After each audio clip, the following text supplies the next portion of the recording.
Hari ini satu-satunya yang berani mengkritik hanya Bung Rocky Gerung. Tadi saya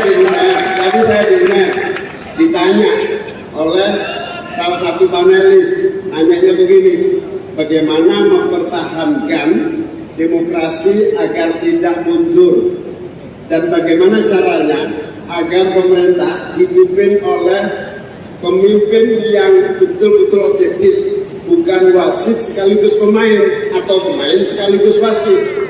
Jawabannya sederhana, mari kita kembalikan demokrasi kepada kebebasan penuh rakyat masyarakat seluruhnya untuk bicara bebas tanpa rasa takut. Kalau dulu kita merubah sistem yang bersifat sentralistik, otoritarianistik, maka kita hari ini juga harus merubah apa yang disebut seluruh perangkat undang-undang yang menghambat dan memberi rasa takut. Yang pertama, termasuk kita harus merubah dan menjadikan pemerintah pimpinan baru yang lebih demokratis, terbuka, dan tidak anti kritik, bahkan terbuka menerima saran dan kritik dari manapun berada.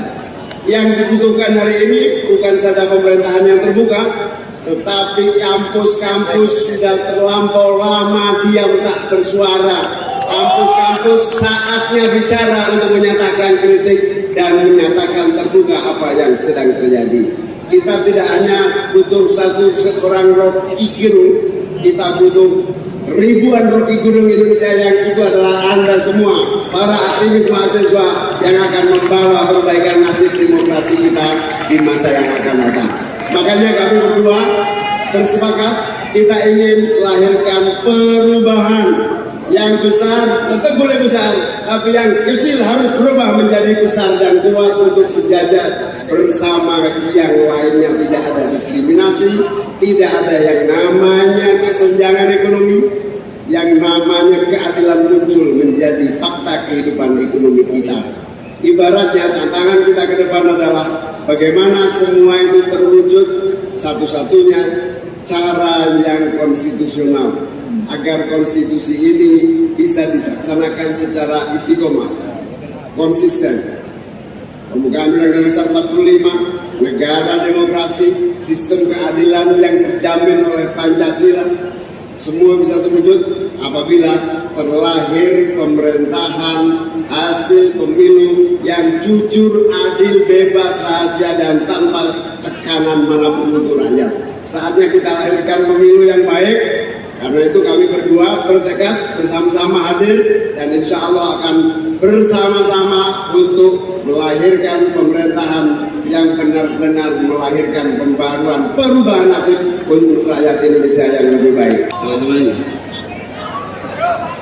kami berpasangan menjadi pasangan cawapres, capres. Ini adalah sebuah keberkahan buat kami. Kenapa?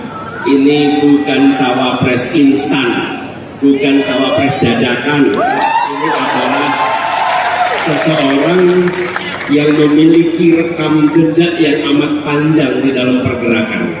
Dari mulai pergerakan kemahasiswaan. Hati-hati, di antara teman-teman sekarang ini, kita semua memiliki rekam jejak. Rekam jejak. Karena itu kalau melihat seseorang, maka bukan tanyakan apa yang akan Anda kerjakan besok. Kalau soal apa yang Anda kerjakan besok, bisa ngarang jawabannya.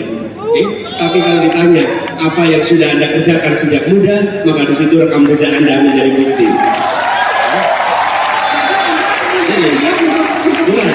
Artinya, ketika seseorang itu ditanya tentang apa yang mau dikerjakan besok, lihatlah yang dikerjakan kemarin. Karena rekam jejak adalah prediktor terbaik untuk masa depan. Jadi saya merasa bersyukur karena bermitra, berpasangan dengan seseorang yang memiliki pengalaman yang amat panjang di dalam dunia perpolitikan, seseorang yang punya pengalaman panjang di dunia pergerakan, bukan orang yang mendadak di dalam posisi ini. Itu sesuatu yang kita syukuri. Dan kalau tidak percaya silakan di-googling ya, silakan di-browsing. Saya rasa itulah pelajaran, pelajaran bagi kita semua bahwa ketika kita berbicara tentang perubahan, berbicara tentang apa yang mau dikerjakan, lihatlah yang sudah dikerjakan di masa lalu. Dua pasangan ini berupaya untuk bicara di tingkat paradigma. tingkat value, tingkat ide besar. Itu yang kita perlu, tanpa paradigma. Tidak ada proyek, tidak ada keputusan konseptual. Jadi mulailah mengkritik paradigma. Dan saya percaya bahwa satu waktu Anda akan lihat apa yang dia ucapkan nanti, mereka ucapkan nanti di minggu pertama, minggu kedua, dan Anda siap-siap turun di dalam untuk dia memuliakan nanti. Di situ kejujuran di awal.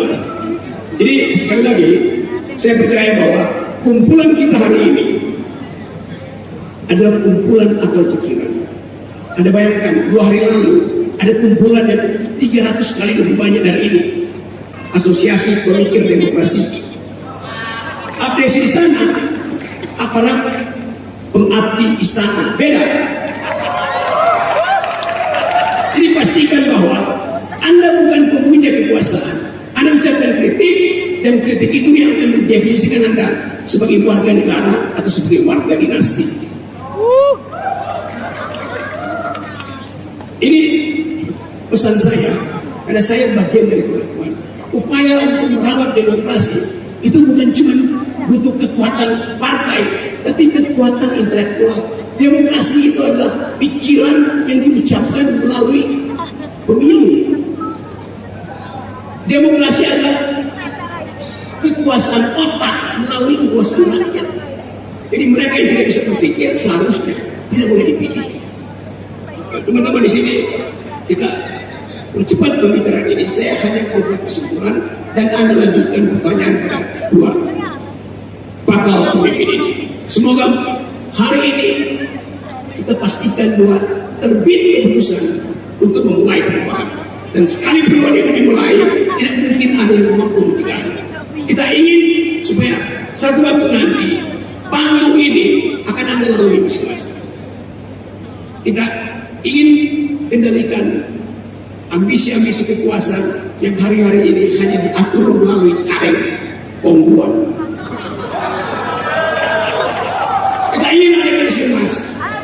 Kita ingin semua kita mampu untuk mengucapkan keadilan. Kita ingin ada bagian yang kita tetapkan sebagai tujuan bernegara.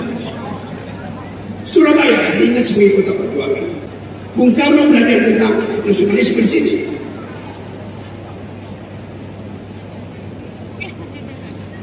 Islam, Kartosuwiryo belajar tentang negara Islam di sini.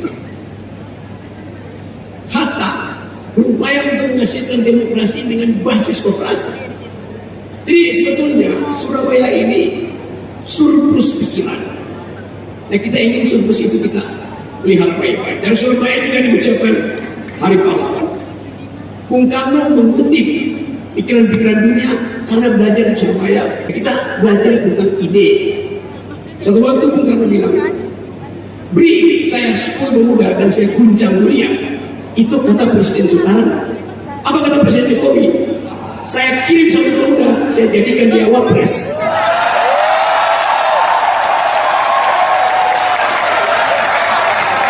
Nah, saya ingin pemuda-pemuda Surabaya menghalangi politik dinasti yang makin menjadi-jadi. Terima kasih.